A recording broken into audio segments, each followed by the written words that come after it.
Today I want to talk about embracing making bad content. Hmm.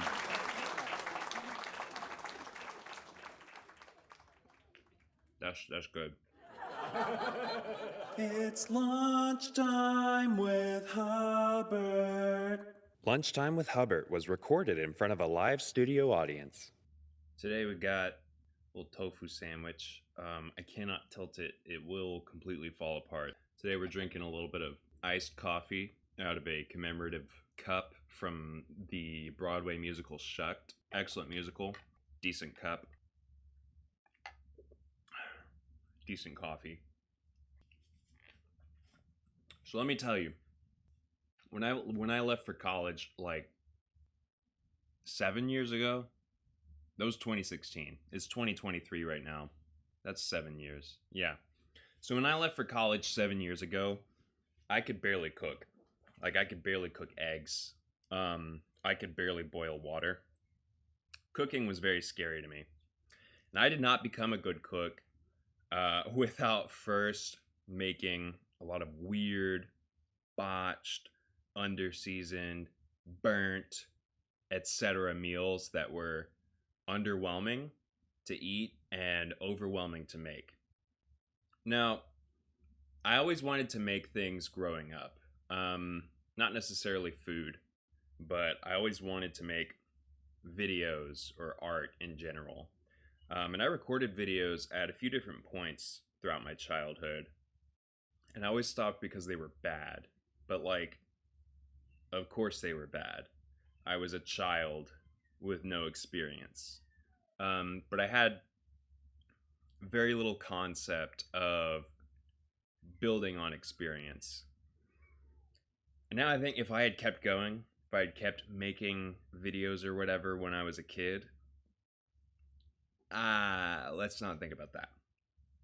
All that matters is the decisions that I make now.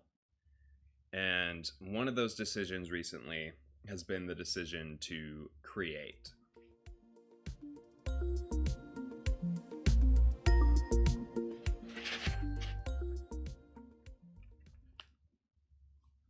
Now, in the decision I've made recently as an adult to create things again, I've also decided that I need to reframe my relationship to the things I create.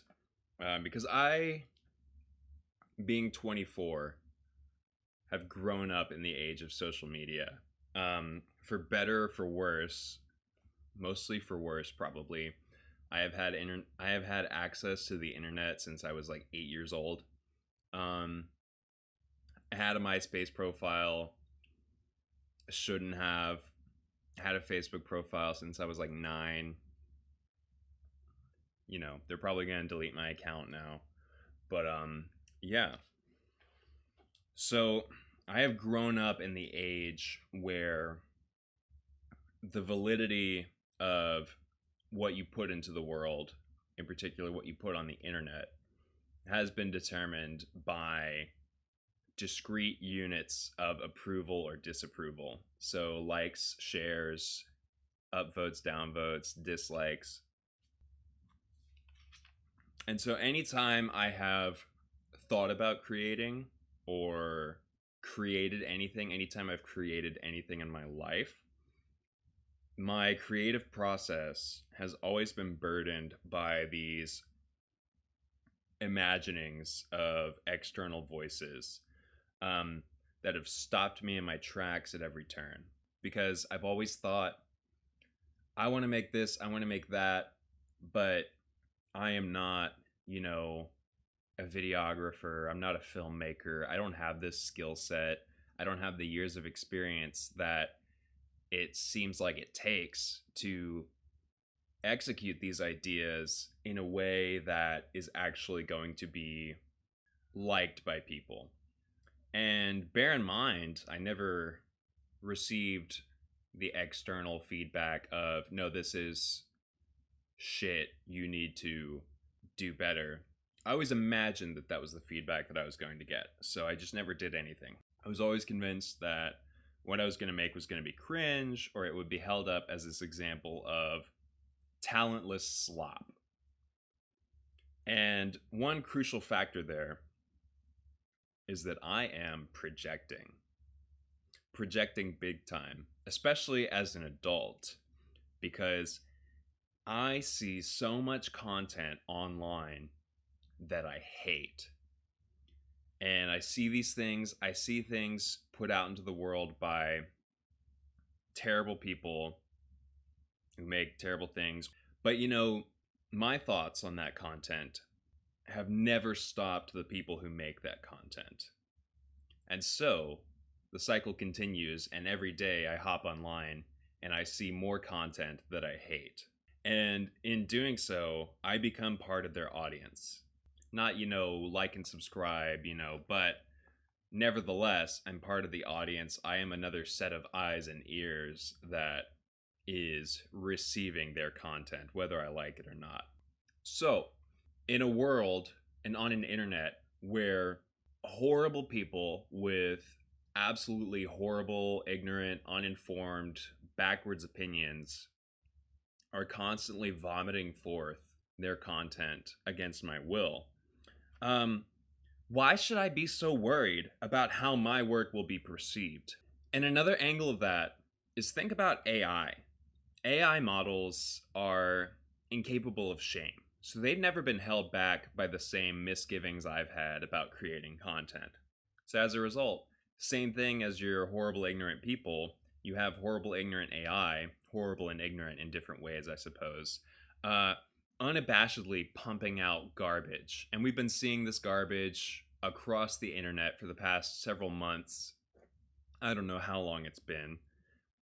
And at first, it was all like so laughable and hilarious, and there was like 10 million fingers on each hand, and everyone was able to dismiss it and just say, this is ridiculous. This is not art. This is not anything. This is never going to go anywhere.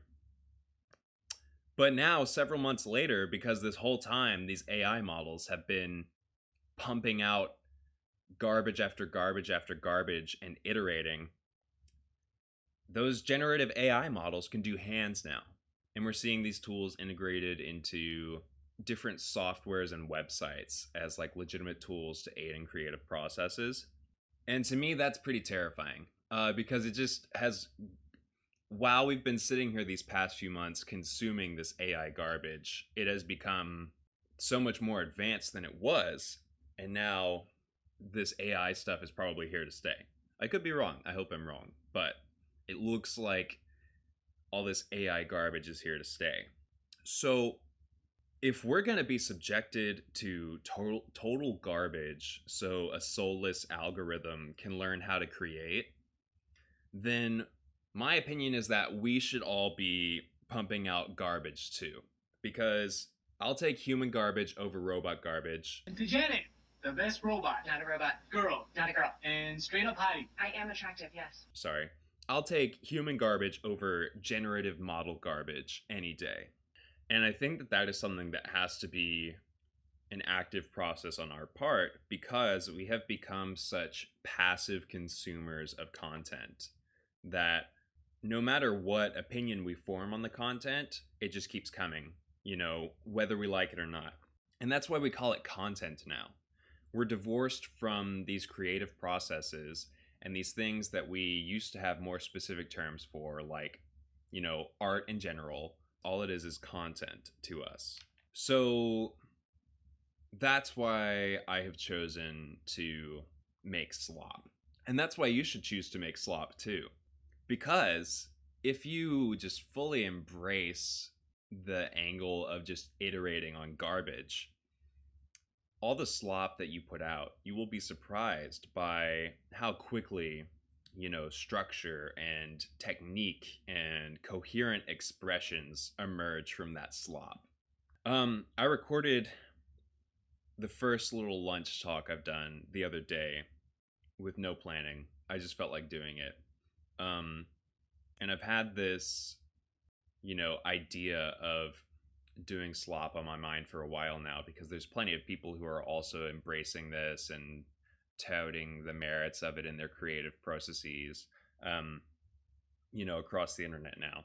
And of course, there's also that classic line from Jake the Dog in Adventure Time. Dude, sucking at something is the first step towards being sort of good at something. So the other day, I put together this salad that was also total slop, but it was very good tasting slop because in terms of cooking, I'm good at putting together slop that tastes good now. And then took that sloppy salad, and I made some sloppy word salad in return and put it on video. And it was very stream of consciousness, and it was very rambly. I'm sure this is still a bit rambly. The first one was worse, but I made something that I otherwise would not have made, and I expressed things that I otherwise would not have expressed on camera. I would have kept those thoughts to myself. And sure, there's an argument for keeping your thoughts to yourself. There are a lot of people who definitely should keep their thoughts to themselves. But as I mentioned earlier, those people who really ought to keep their thoughts to themselves tend not to. So why should I? Why should you? Because if you're like me and don't have totally garbage opinions, then at least your slop will be better than the slop that is shared by, TERFs and men's rights activists and insert reactionaries here.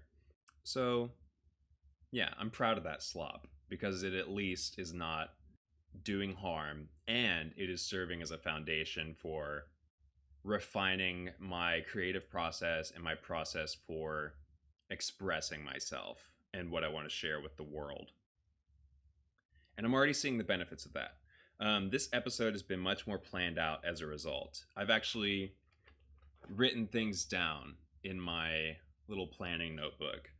I'm learning by doing, and I've actually outlined this episode. I've written down talking points. That's why I'm looking down the whole time. I know that's not good practice per se, but at least I'm not just pulling this all straight out of the ass of my brain as I think of it.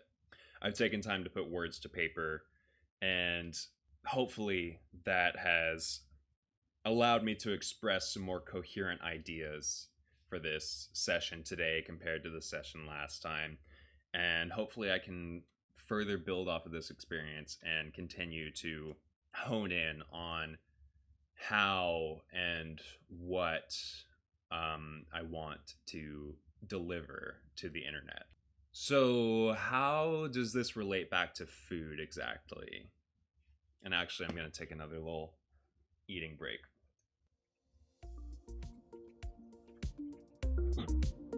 It's all good.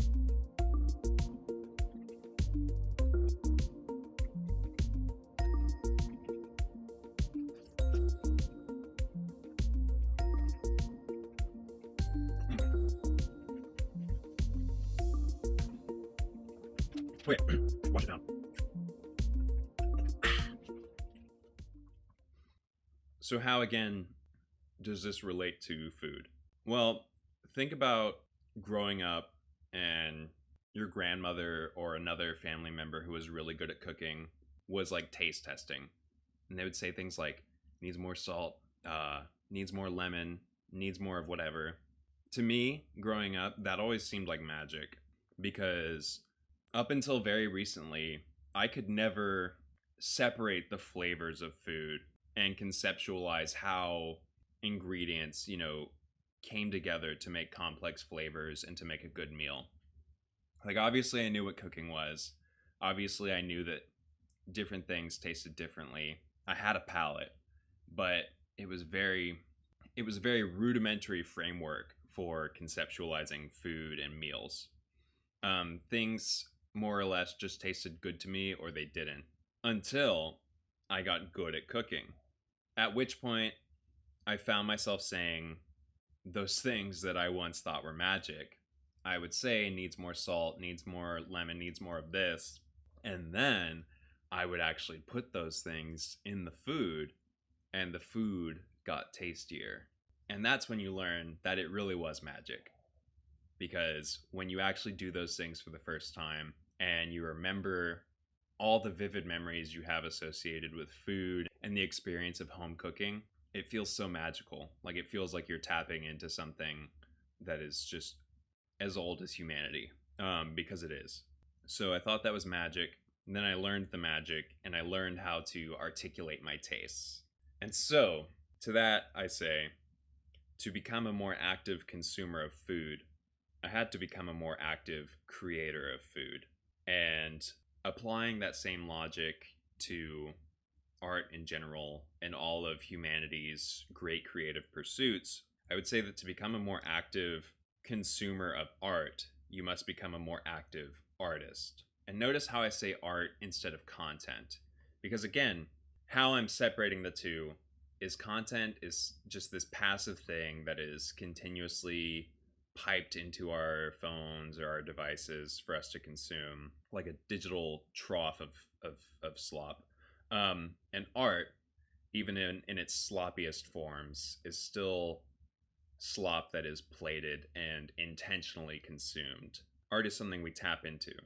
And even the things that we once, even the things that we regard just as mindless content, when we tap into creative processes and start to think of things through the lens of human expression, what was once content can now become art that is worthy of critique. When you start expressing yourself creatively, however simply or imperfectly, you start learning the language of creative expression.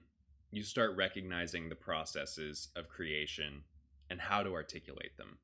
So if you've ever been mindlessly scrolling and consuming content whilst looking for something that you would call art, the answer may be to start making your own art. And that's not me saying that if you think you could do better, then just do it yourself. That's me saying that you need to learn how to describe art if you want to get better at identifying and finding art. If you're trying to find the art that you like in the midst of an endless stream of content, it makes more sense to articulate what you're looking for and know how to find it than it does to just sit there and keep scrolling in the hopes that it's going to come your way. Because even though algorithms on social media are designed to figure out the things we like and dislike, that does not mean that it is going to serve you the stuff that is actually going to be worthy of your active consumption through an artistic lens. And you won't, relating this back to food, you won't truly appreciate really good food until you can articulate why the food is good and relate it to your own experiences as a cook or just as someone who eats food in general. Again, when you tap into the magic of cooking, the alchemy of it, you appreciate it in ways that you never could before, because it's taking those foundations of being a human who needs to eat food to survive and has shared food with your family and friends before, and then taking that unique, priceless feeling of human connection and socialization and then being able to replicate it from your own heart and from your own hands. Now, let me take a second to remind you that this approach is about becoming an active participant in the beauties and the wonderful pursuits of the human experience. Because so far it might sound like I'm trying to gatekeep art, like I'm trying to say like, oh, you wouldn't get it, you are not an artiste. No, I'm just saying that if you want to become an active consumer of art, you need to understand the various ways that we as humans express ourselves and why we choose to create the things we do and put things out into the world. Now, I'm relating this from the point of view of someone who wants to create, wants to actively be expressing myself as much as I am actively consuming the expressions of others. If you have no interest in creating anything, whether that be paintings, food, podcasts, YouTube videos, TikTok videos, anything like that, even if you have no interest in creating those things, understanding the processes of expression and creation that bring us those things is always going to make you a more thoughtful consumer of those works. And that is going to be the difference between getting lost in an endless sea of content and being able to steer your own ship in a sea of human expression and find the art that you relate to and find the art that resonates with your own human experiences and also broadens your horizons. Whether you want to be a creative, expressive person yourself, it's still helpful to know the language of art and human expression because we evolved this way. We evolved to be expressive beings, and we also evolved to have the capacity to learn how to fully relate to the human experience. And it is a very unique evolutionary gift that has been bestowed upon us to be not only sentient, but to be sapient beings who are aware of our own life and consciousness, and then can go that next step to find the beauty in it and, romanticize it and just create where there is a blank canvas in the world. So to me, of course, art is a fundamental part of the human experience, as I just said. As humans, we are all artists, whether you think so or not. When we dehumanize art and call it content, we are dehumanizing ourselves.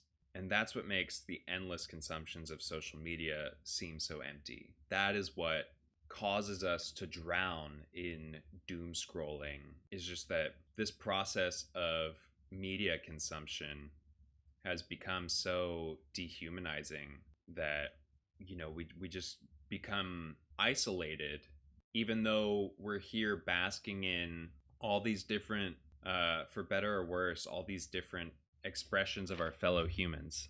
Like, imagine eating a really good meal and saying, damn, that was some good content. That's ridiculous to me. A good meal is art. I think that cooking is an art.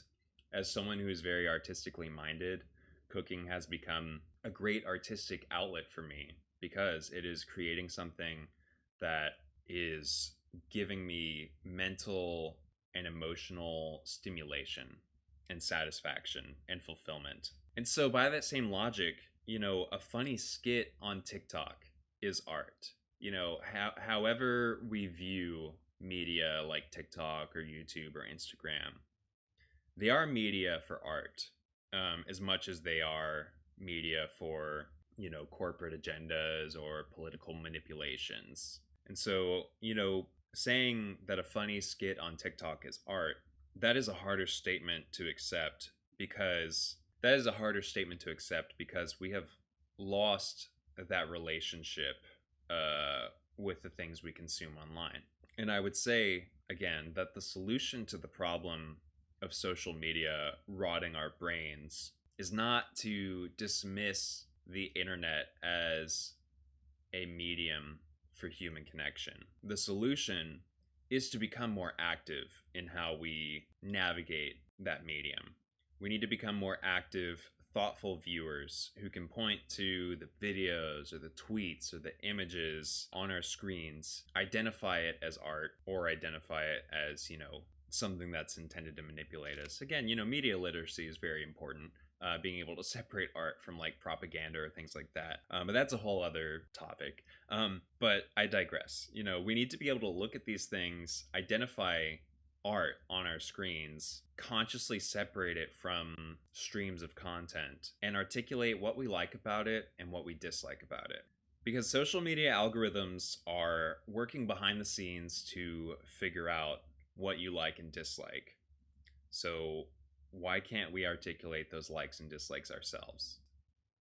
What you're being fed through this high pressure feeding tube versus what you are picking out of a menu and deciding that you want served to you, and being able to express why you want that served to you, or what you liked about something that you've consumed, or what you've disliked about it. And relating it back to food again, specifically relating it to the tofu that I'm eating today. The point I'm trying to convey here is that the internet and the pipelines connecting us to all this content around the globe is a blank canvas in the same way that tofu is a blank canvas. Because tofu, I'm approaching this from an American perspective, of course, which, is always tinged with xenophobia and racism and all these other great adjectives. But growing up, tofu was always portrayed to me as bland or bad. My mind was already made up for me. In much the same way that, we kind of lose the conscious choice to make informed decisions about the art we consume online. Growing up as an impressionable child, I kind of lost that opportunity to make up my own mind about something like tofu. It was predetermined to be slop in my mind because of, just depictions of it in media, like watching Teen Titans as a kid. Beast Boy was a vegetarian, he was always eating tofu, and the other Titans would always react to it so negatively. That's an image that sticks out in my mind a lot when I think of tofu. And as a result, I missed out on a very high quality canvas until I was an adult and started cooking for myself. And now I'm, plant-based, vegan, whatever word has the more positive connotation these days. I don't eat, animal products.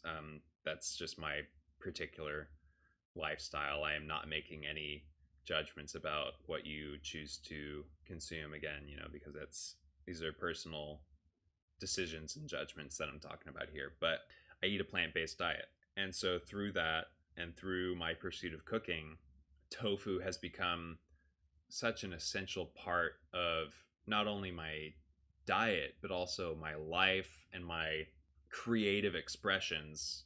Tofu, to me, has become this artistic medium because when you're learning how to cook, tofu is so full of potential because it takes on the flavors of whatever you give it if you prepare it right. And there's so many different ways you can cook it, bake it, fry it, eat it raw, put silken tofu in smoothies or in soups, things of that nature. And it just becomes this force of nature that you can direct as needed to create beautiful works of art, as I would call them, or, just meals in the general sense. And I think that is how we need to approach our use of the internet and our creation of content, and I think it's something that we need to actively make decisions to let go of fear about what our blank canvases are going to turn into. Because as I said before, plenty of bad, harmful content being created. So why should we feel scared about creating when we're just trying to put joy into the world? The lowest production value, worst quality video of someone trying to share joy or trying to share like a genuine human expression is always going to have so much more value for society than the highest quality, most technically impressive expression of ignorance and hate. So I'm kind of losing the plot as far as food here because to my knowledge, food is not generally a vessel for hate, but I don't know. Some people that is not a challenge, but if you have examples of food as a vessel for human arrogance and hatred, I invite that for discussion. So I've decided that I'm going to start treating creative expression the same way that I create the same way that I treat tofu. I grew up so afraid of it and so afraid of the outcomes that I just never gave it a chance. And then when I did give tofu a chance, it has thoroughly changed my life for the better. And I'm going to give creation, give the pursuit of creating video content or whatever else the same chance to hopefully provide similar benefits to my own life. So it is for that reason that I would invite you to take a step back and look at, your relationship with the content that you consume, and think about, questions like, do I know why I'm consuming this? Am I consuming this just because it's being served to me through the high throughput trough of the internet? Or am I consuming this because this is something I actively want to internalize or consume? And, determine for yourself if your relationship with content and art and human expression is a passive one or an active one. And if, a more passive relationship with human expression has ever gotten in the way of you deciding to create something for yourself and share it with the world, then I invite you to set that aside on the basis that slop with good intentions is going to be better than, a beautiful cake that's poisoned with bad intentions and all the negative things that humans are capable of putting into the world. That's my invitation for you. And I hope that you will consider that. And I hope that you will graciously accept my offerings of slop, which over time I hope will become less sloppy and more refined. Have a great day for yourself and have a nice meal and enjoy art actively.